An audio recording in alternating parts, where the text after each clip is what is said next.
Hello and welcome to another episode of Hubraum on Air. My name is Julia, and as always, I'm coming from the campus of Berlin, from Hubraum, the technology incubator of Deutsche Telekom. Today's episode, From Incubation to Partnership, is all about the innovation transfer between startups, Hubraum, and Deutsche Telekom. And we as Hubraum, over the years, have developed several programs in order to support startups build their proof of concept, their use cases, and to introduce them to the market. And over the years in total, we have incubated more than 130 of them. So let's talk about how innovation and incubation looks like at Hubraum and what you can expect joining one of our programs. So we're really thrilled to talk about this with Paul Martin, the CEO and founder of tagSpace, who is all the way from Australia with us today. Martin Liboska, who is the mobile XR product owner at Deutsche Telekom, and my dear colleague Alexander Krappe, program manager at Hubraum. Hello, everybody. And why don't you say a few words about yourself, starting with Paul? Hey, Julia. I'm Paul Martin. I'm the CEO and founder of tagSpace. Professionally, I am a complete technology geek. I am in love with XR technologies, which is what got us here in the first place. My background is in video game technologies, so I used to specialize in making video game engines for some of the world's largest companies. Personally, in my spare time, I love to be outside. I'm a surfer, I'm an ultra-marathon runner, and I love pretty much anything to do with the ocean, mountains, and running. How good for you that you live in Australia. Martin, what about you? Yeah, hi. My name is Martin Liboska. I'm a senior product owner at Deutsche Telekom's innovation unit called Innovation Hub. And I joined Telekom back in 2008. Was working a lot of on hardware topics, and since 2015, when the all cardboard hype started with Google Cardboards, I am involved in XR technologies, and currently working on different products, especially mobile products for XR. And I'm here really for discussing how the journey with tagSpace was and how the Deutsche Telekom is doing innovation with startups. Great to have you here. Alex, last but not least, say a few words about yourself, please. Yeah, thanks, Julia. And hello, everybody out there. So my name is Alex. I dedicated my entire professional life pretty much to the topic of partnerships and corporate innovation. And in this with this mission and passion, I am a program lead for innovation and incubation, responsible for programs within Hubraum. I have before that worked on forging bigger scale partnerships as well with the likes of the Dropboxes, Evernotes, Niantics of this world, but am now focusing on the more fast moving part of this corporate innovation piece within Hubraum, working with startups and developers. And my private passion pretty much is with food, with coffee. I'm a hobby barista, really try to get the best shot every day. And I am a semi-professional photographer. That is awesome. I appreciate the good talks about food with you always. But let's stick to the topic of innovation transfer and Hubraum. So let's stick to you also, Alex, as the representative of Hubraum today. Why don't you go ahead and tell us a little about the programs that we have here at Hubraum? Sure. Glad to do so. So first, let me quickly outline and describe what these programs are all about. So they are, I would call them pressure cooker activities with a target to design and develop MVPs together with the startup and developer ecosystem in a structured program framework that usually takes 6 to 9 months. And these MVPs always run on top of new telco infrastructures, new telco assets or platforms, where we want to integrate the innovation ecosystem early on to understand what out of those assets is relevant for them, what support is it that they need, and to fill in the future telecom product roadmaps with joint propositions. And we always get active as Hubraum when three things come together. First, a relevant asset or infrastructure that is that has a readiness to be opened up for exposure to these third-party startups or developers. Second, we always have a committed business owner within Deutsche Telekom. So we as Hubraum never run programs on our own. I think we'll get to that throughout the discussion, why we think this is very important. And third, budgets and resources are available to support the startups throughout the entire program journey.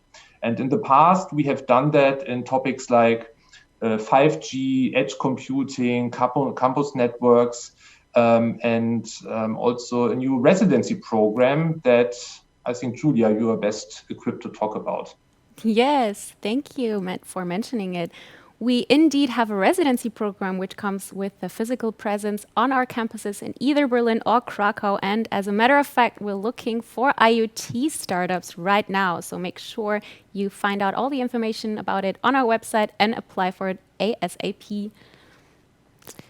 All right. I think you mentioned quite a few of the values for startups already, but could you very quickly wrap it up once more, Alex? What are the main values for startups joining one of our programs? Sure, Julia. So I think if I had to wrap it up, I would mention 3 points, 3 values. First is the early access and preferred support to really new telco infrastructures like 5G that could give startups competitive advantage through understanding these assets early on and understanding the relevance for their own product and proposition developments, and the chance, of course, by that to win commercial relationships or partnerships with Deutsche Telekom.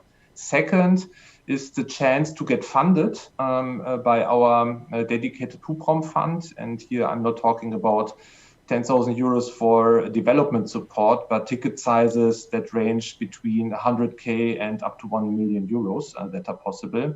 And third, a dedicated business mentor that will serve as their single point of contact throughout the entire program and beyond, and that will help them navigate the corporate landscape, which we think is also a super great value that they have, this go-to person that feels responsible and is always approachable by them throughout the entire program timeframe. You just said it already. You listed it as one of the main values, the mentors. And we have one of them amongst us right now. So Martin, why don't you go ahead and talk a little bit about your role as a mentor? How do you coach the startups? And what is your experience with being a mentor? Yeah, sure, Julia. Well, so, innovation at Deutsche Telekom is a pretty important but also very complex topic. Yeah, how do you do innovation in corporates?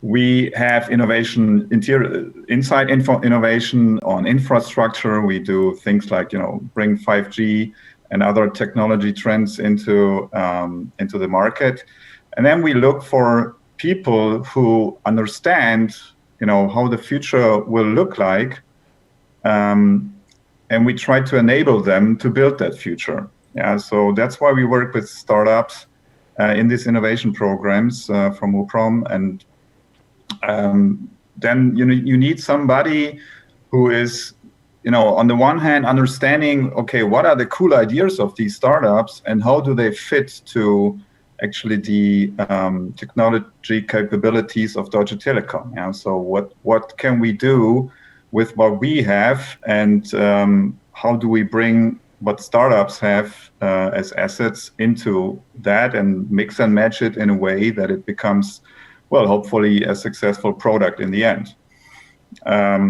So my experience so far, I've been mentoring startups in the 5G program, in the edge computing program, and recently in this XR program. So it's very, at the beginning, it's like, we don't know what we get on the table. We scout for the programs, and we ask for people, okay, what can you bring to us? What are your ideas about, for example, 5G? And they have own ideas, but of course they don't know the technology so well. They have just heard about it, or have certain requirements towards it. And at the beginning, we just figure out, okay, hey, what is the junction? What is really what are the joint things we can work on? How can we enable, as Deutsche Telekom, that the product that usually startups already bring, or at least the idea that they bring into it, can either be improved or even enabled sometimes. And we go into a very kind of design thinking mode at the beginning, and try to figure out what could be the MVP that we are working towards. Yeah, we brainstorm the ideas, and really discuss, okay, what are the nitty-gritty details, what technologies can we bring to that, and what are the needs of the startup to make the MVP running. And my role specifically is, as I would interpret it, to bring these puzzle pieces together and look at, okay, what is the cool innovation stuff that the startups would bring into it? What is the technology that we have currently enabled or we can enable? What do we need to add from a business perspective? Who within Deutsche Telekom would be interested in this idea, in this eventual product then? And how can we combine this into some kind of proposition that can be in the end marketed? I like that a lot. It's all about building those bridges, right, between the startups and our corporate, making sure they have everything in order to scale their innovation. So Alex, you as a program manager also are kind of a mentor yourself. Would you relate to what Martin just said? Do you have anything to add to this? Yeah, absolutely. I think, that was spot on, Martin. I think, two more advices, that we always try to give to the startups. First, we know that, corporate landscape can be, demanding and consuming from time to time. And I think, it's up to the startups to be very clear on capabilities and resources, early on, and to kind of stick to that. And second, do not expect telecom to be the white knight, to be kind of the only channel to make you rich and famous. I think, it's can be a super interesting and value generating piece of a growth puzzle. It will serve as a great platform also for communication, for attracting further investors in the future, for attracting, other, especially corporate partners in the future. But do not expect, telecom alone to make you big and rich and famous. I think this is very important, to kind of have realistic expectations, on both ends, to what are the outcomes of these partnerships. That's a really good remark. That's also why we always encourage the startups to use the formats and the events we're running also to network with the ecosystem out there. But enough from our side. We're eager and curious to hear everything from the startup's perspective. So Paul, we worked together with you in even 2 programs. So we're really curious to hear about your experiences with this. But before we do so, we prepared a little video. Let's open up the whole world. We just got to believe. We got to believe. Open hearts, open minds. We are here. We're alive. Can't you see? On the field of dreams. Sit on the field of... That's a very cool clip. And before we talk about this, and especially also soccer and Discover AR, can you quickly explain to us what the mission of tagSpace is? At tagSpace, our mission is to provide information, navigation, and entertainment at every place, anywhere in the world, anytime, using augmented reality. And as a B2B2C company, we do this through our customers by making it incredibly easy for them to be able to create location-based augmented reality. So our solution provides the full set of features to be able to place content that will be visualized in AR anywhere in the world. So this is done by dragging and dropping pins onto a map in our backend creation tools. End users get access to the experiences through our end user app, which is white label branded, but is called Discover.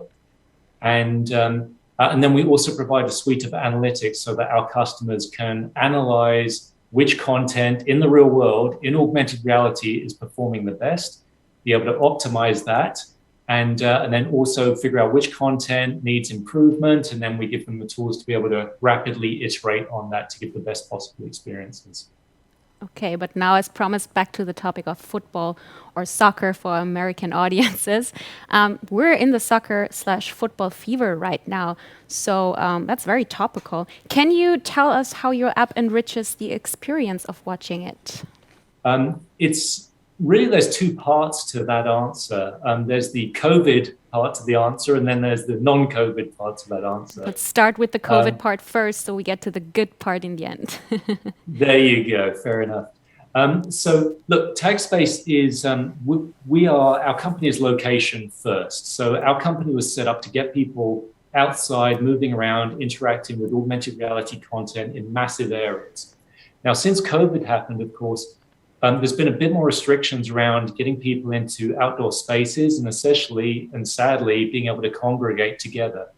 So in terms of that, we also had a feature in our offering that allows augmented reality content to be placed in people's homes, around their gardens, and within their local spaces.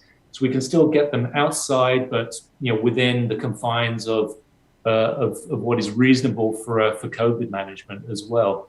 And so the football experience for Euro 2020 has been focused around that, what we call local user experience. So allowing users to be able to place very, very cool augmented reality scenes featuring their favorite DFB local players and put them in their living rooms, put them in their gardens, have them be able to take selfies with the team while they're animating, doing a La Ola wave and some of the other cool animations that are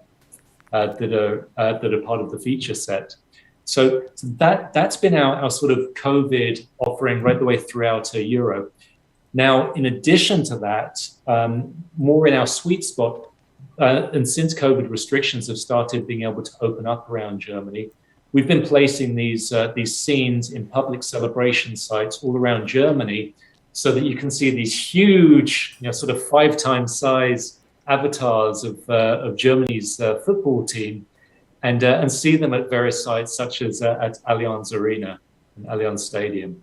And so we have these sites around Germany now where you can walk up there and you have to experience them in person and you can capture these really cool moments with these beautiful backdrops, in real parts of outdoor Germany.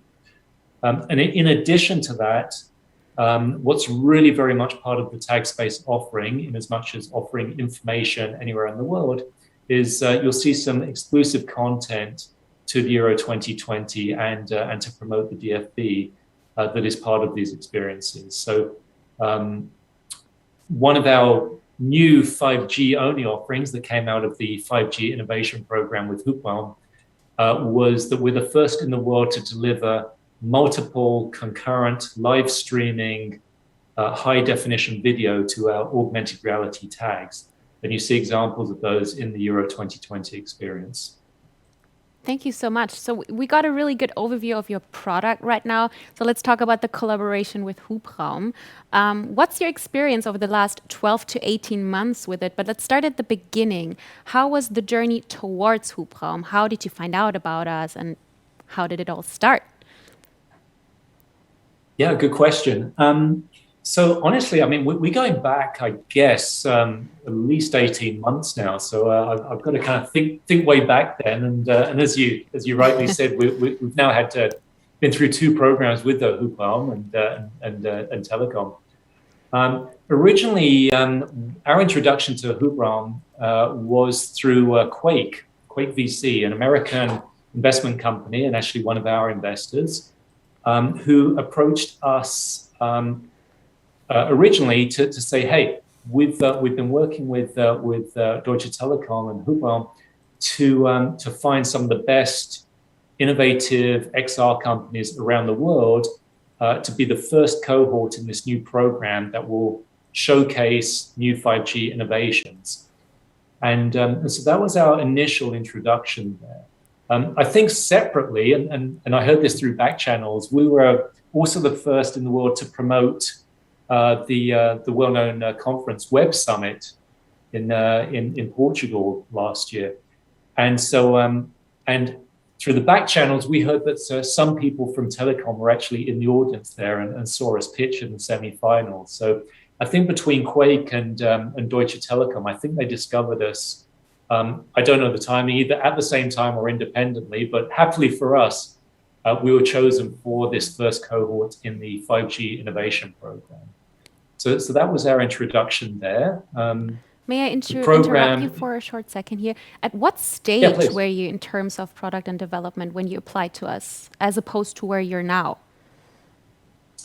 Yeah, so we were what we like to say later stage, early stage technology startup. So we were just at the point where we had started generating our first revenues. We had early customers, mostly in the event space. Our first traction was with music festivals, because again, our motto is information, navigation, and fun at every location. And so real value for end users at music festivals is very clear there. We can provide, let you find your friends, let you find your tent, let you find your car anywhere in an event space. And so that was our very first early traction, selling AR experiences using our technology. And so that was the point when we entered the 5G innovation program with hubraum. And at that time, that was also right when COVID was really starting to affect a lot of businesses as well as a lot of individuals. And of course, then our early customers pretty much had their businesses just wiped out, and still do to some extent. Obviously, the music festivals and big events, anything involving lots of people coming together, they were hit the hardest, very, very early on. And so for us, it meant that, hey, we've got to find some new customers now. With music festivals for us were a very sort of early traction point, but the 5G innovation program with hubraum allowed us to explore different industries and then using our solution where we could also solve problems outside of the event space, and that was huge for us. So, for example, with the 5G innovation program, one of the partners in there was RTL Media Group, and then in particular their NTV news channel was very prominent in being involved there. So we very quickly learned that we had a very strong value proposition for media companies. And that was essentially access to a younger audience, access to Generation Z. We can take existing media content and repurpose it in augmented reality. That's a very, very good fit for younger people, for Generation Z, because they are mobile first, generally don't watch TV, and like to have information in smaller sizes, but a lot of it everywhere. And that's exactly what we do by delivering content using location-based augmented reality. So that program allowed us to really refine our value proposition, both to media companies, also to telcos, because of course we have a very strong 5G value proposition. We're giving new immersive experiences delivered on 5G networks that could not previously be delivered on LTE or 4G. And then we could bring all of those together within the landscape of media, telcos, 5G, and Generation Z. So really that program allowed us to bring all of these things together really put some definition around that and then attack a new market, which was very exciting for us and has been very good for us as a startup. Great to hear that you benefited so much from that program. And Alex, you are the one running this program. So how did it come to the point where you said, this is a great match for us with tagSpace? Yeah, as Paul said, back in the days, we partnered up with Quake Capital to give us also more exposure to the US and Australian startup ecosystem, and we did the due diligence of the startups back in the days together with them. When it came to When I think about all the startups that we had a look at, in the context of 5G, it's interesting to realize how many startups think they need 5G, but actually don't. Because in the very end, if you talk to them and talk about the product and the technical requirements that they have, for the, let's say, product delivery, it runs on LTE just as fine. So 5G and the unique, let's say, network capabilities with regards to super high bandwidth and super low latencies, is something that tagSpace and Paul were so well equipped to articulate. And the use case just resembled so much with us in terms of, okay, how can 5G as a network infrastructure help them to build product experiences that were not able to be built and to be run on top of LTE, when it comes to kind of the real-time synchronization of those contents, when it comes to the inclusion of super high quality contents, and then the kind of real-time discovery of those contents from end users. So I think it was a super perfect fit, of the use case with our network infrastructure, and it was also very clear that it's a very, very good example on how to communicate the value of 5G towards end consumers in Germany based on our networks. So I think they had really one of the strongest cases early on, and they were really one of the kind of high-rated startups when we did the assessments very, very early on. Great. So now let's talk about this very crucial point of the innovation transfer. So to you, Alex, where does Hubraum's involvement end? And maybe Martin, you can take it from there, talking about where does DT's involvement really kick off and start?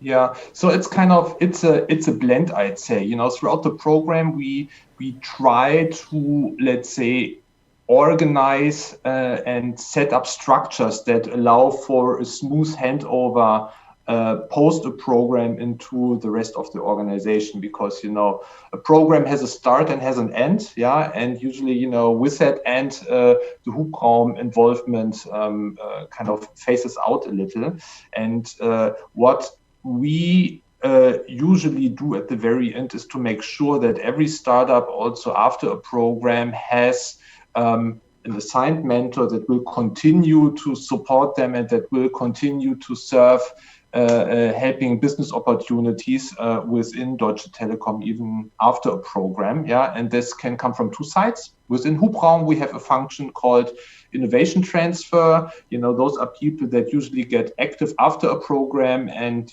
continuously monitor the Hubraum portfolio of companies and try to identify business opportunities in telecom for them. That's the first. And as a second, with super passionate and professional people like Martin, that kind of have it in their kind of core role description, to take on those startups and continue the journey with them. I think we are in a good position to kind of let go, hand over, and then I'm very happy, to meet the startups and the founders again in formats like today. So please, Martin, share experiences with us of this handover to you. Yeah, well, as Alex rightly said, it is kind of blended, and from the beginning, for example, in the 5G program, we looked for startups and for people that can bring new, really cool experiences that take advantage of the capabilities of 5G. And, tagSpace was here a perfect match because we have the same vision. Yeah? We know that with, ongoing digitalization and things like these new technologies like XR, the actual physical world and the digital world converge more and more. Yeah. So the future most likely will look like, okay, we're not staring at this kind of two-dimensional screen anymore or two-dimensional content, but we're walking through the content, eventually wearing glasses or any other sort of wearables and devices that allow us to see digital content and to experience digital content as if it was kind of fully integrated in the real world. And we just want to, enable this sort of experience. And we thought about, okay, how can we derive or develop use cases for our customers and show them what the future will look like. Yeah, 5G started at that point. We had a network rollout, and we wanted to give users something at hand, something more tangible that says, okay, this is not only more speed and a little bit less latency, because this is nothing that users usually understand what latency is. And we looked for things that will give them a wow effect, that will make them like aware about, oh, wow, so this is really a game changer. 5G is something that delivers a totally different way of, consuming and sharing content. That's why we specifically choose Paul and tagSpace here. And we started this journey and developed different sorts of experiences, as Paul mentioned, with RTL Media Group, because they have lots of content to be shared, and it's it's content that is updated very frequently, even daily, and or when it comes to news, very often. And we thought, okay, let's address those people that like that technology, that are most likely to be found in the Gen Z, who have grown up with smartphones. And we also prepare this for the generation after, the generation Alpha, which is also called iGeneration, because they actually grow up with technologies like AR, VR, AI, voice. All that sort of things are kind of native to them. And we believe that in a couple of years' time, when also the hardware has advanced, the devices become cheaper and everyday, all-day wearable, we will have lots of people experiencing these sort of content and experiences. And Deutsche Telekom wants to be really part of that, wants to be leading in that innovation area and co-shaping with others that sort of ecosystem. So that's why we really thought about, okay, what can we achieve today? How can we push what people know from AR and from XR experiences to a level where they kind of understand, okay, hey, this is really what the future will bring to us. Yes, there's a very promising future ahead for all of these technologies. And speaking of the future, Paul, what's in the pipeline? What's next? What other use cases can we think of besides soccer, for example? Yeah, well, I'll tell you something. We are definitely not short of use cases. In fact, if I had to say our biggest challenge as a startup has been trying to stay focused on a very small number of use cases. It's very, very easy to get distracted when you have a technology and a product like ours.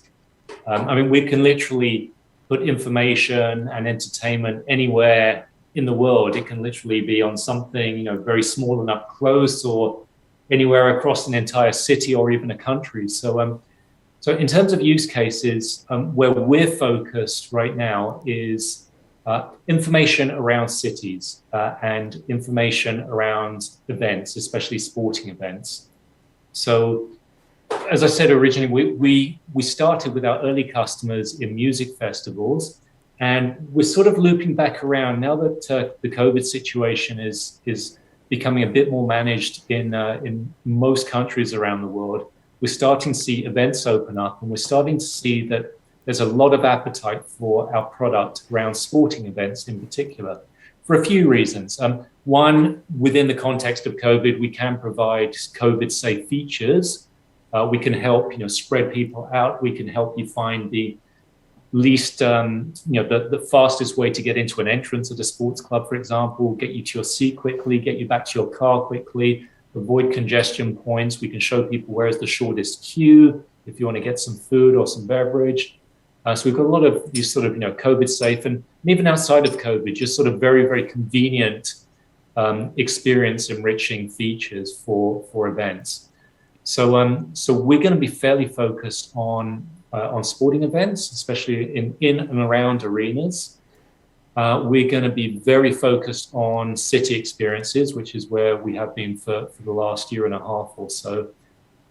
So again, our promise to end users is we're going to help you anytime when Google Maps doesn't help you, right? So think about any of those times when you're either in a big open space and what you're looking down and the map is telling you is not what your eyes are telling you. Also, any of these times when you need to have 6 different apps open to be able to find the information that you want. Show me all of the restaurants within 2 kilometers of my current location, the best Japanese food that gets a Yelp rating of 4 stars and above, and I want it to be there in the next 20 minutes, right? So all of a sudden, you've got 5 apps open.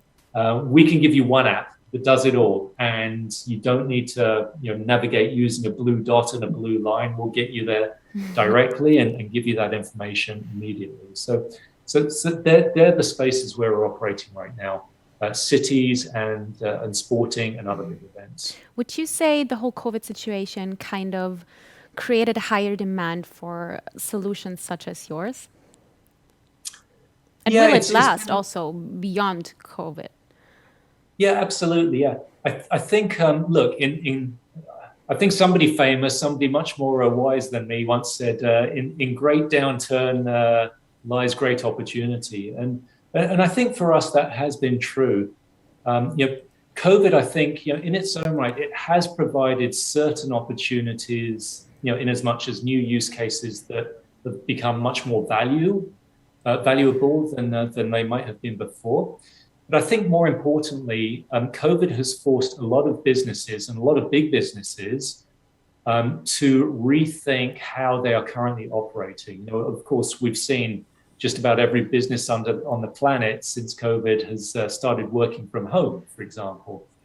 And so all of these companies have started to reimagine, okay, look, we get that things like this are now going to happen. They're not going to disappear in a hurry. So we've got to change ourselves, and technology can clearly help us.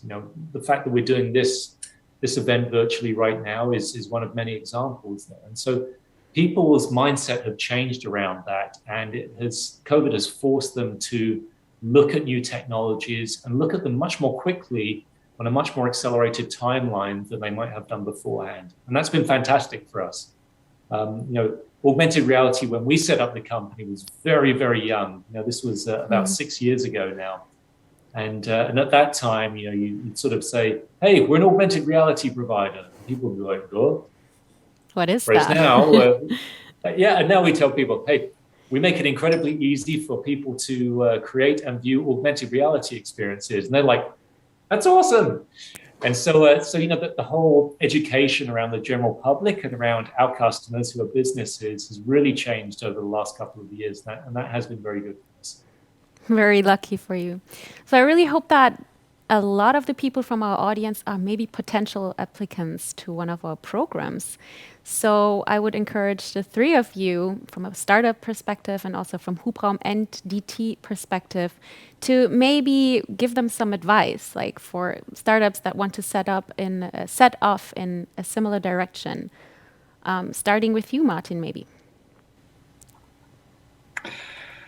Yeah. Okay. I mean,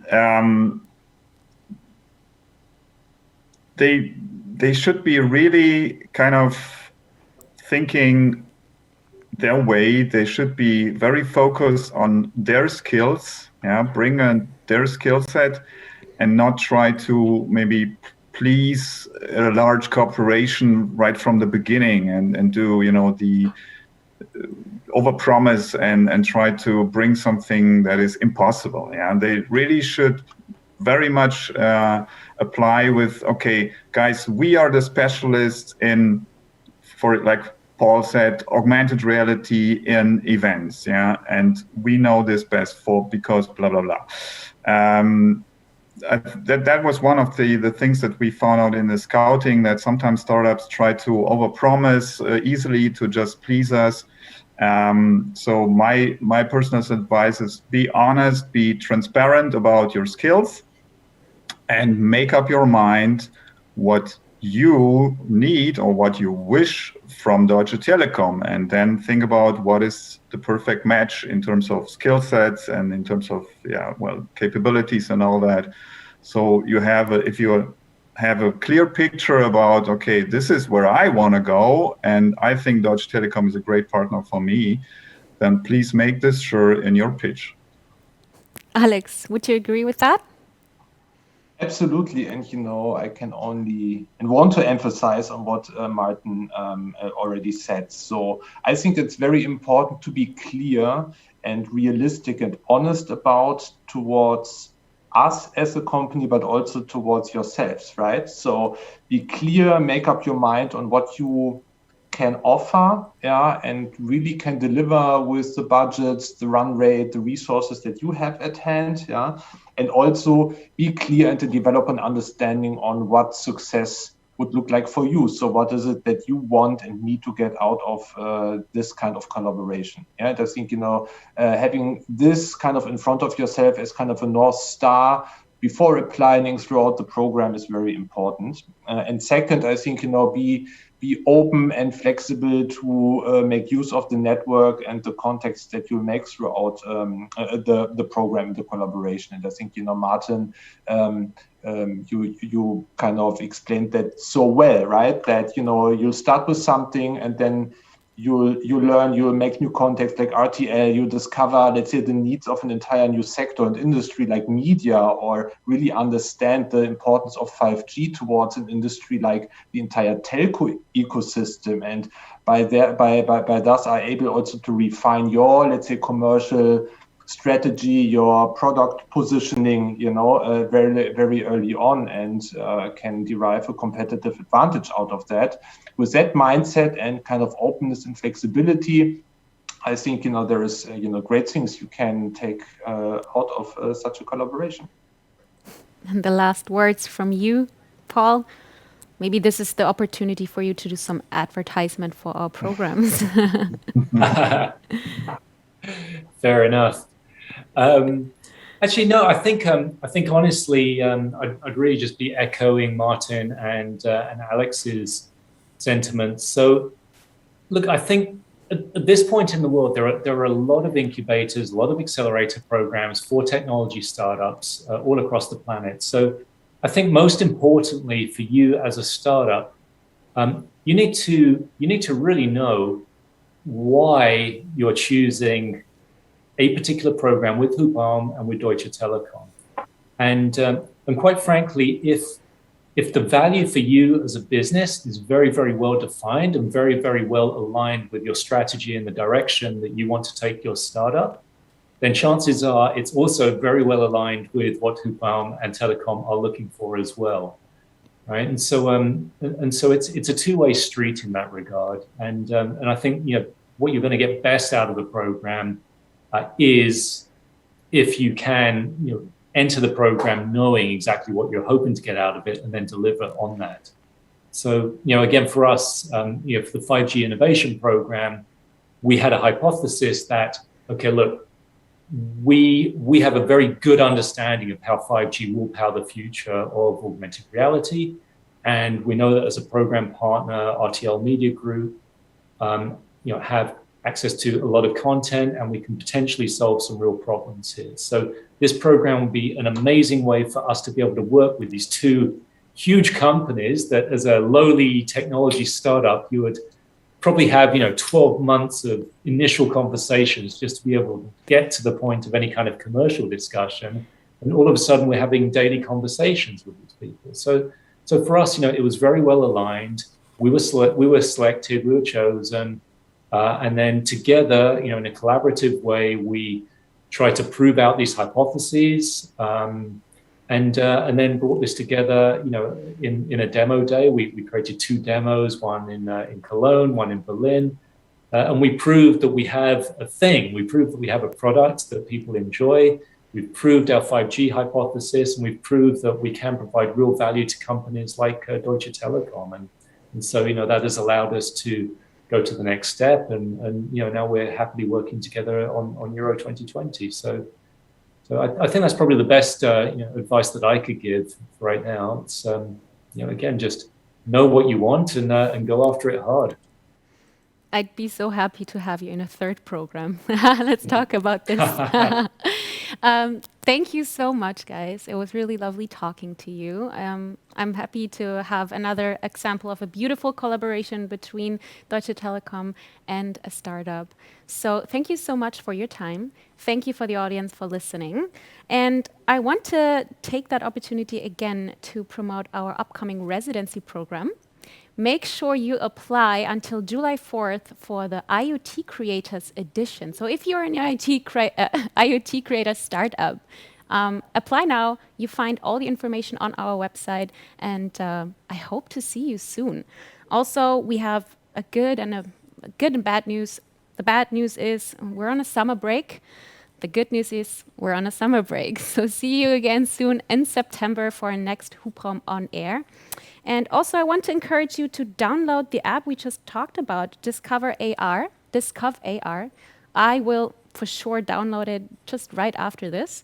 And like and subscribe to our YouTube channel and to our newsletter if you want to stay up to date about all our Hubraum events and the Hubraum on Air. So thank you very much. Thanks, Alex. Thanks, Martin. And thanks, Paul. Talk to you soon.